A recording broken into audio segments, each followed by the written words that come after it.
you, Mr. Speaker. Having someone as radical as Ms. Berman as a co-chair of Alberta's Oil Sand Advisory Group is like having Saudi Arabia on Human Rights Commission. But because in past NDP caucus member, including Premier, openly protested against pipelines and called our oil dirty oil, Albertans are smart enough to see through this government's hidden intention for our oil and gas sector. To the Premier, will you do all Albertans a favor and fire this anti-Albertan crusader before they fire you?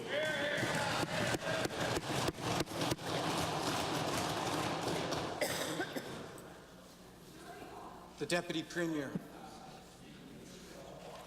Thank you very much, Mr. Speaker. I have to say how frustrated it is to hear the members opposite continue to talk down Alberta and our industry.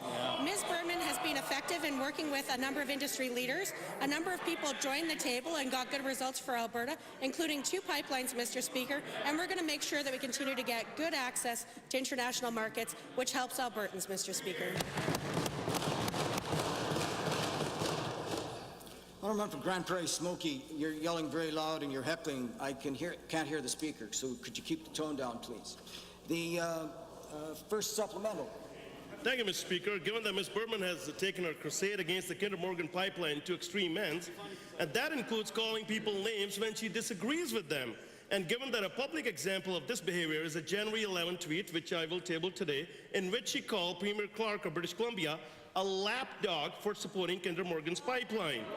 Premier, will you fire your lapdog on Alberta's Oil Sand Advisory Group? If not, why not?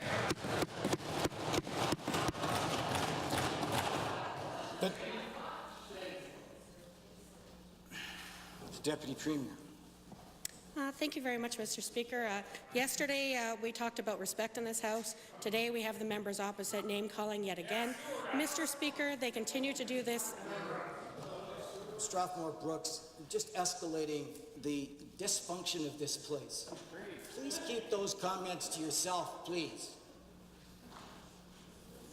Deputy Premier, continue, please. Thank you very much. We're going to continue to watch for good outcomes, Mr. Speaker, and I have to say the outcome of getting our product to Tidewater is significant. We are proud of that accomplishment, and I hope the members opposite will reflect on the times that they themselves have enabled people to call at then members of their own caucus disrespectful names, and whether or not that was appropriate as they continue to move forward.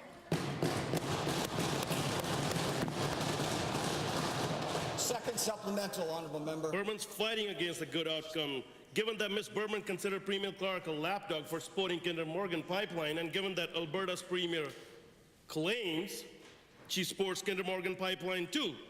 So Premier, do you think that she considers you a lapdog but doesn't tweet it publicly because she's getting paid from your coffer?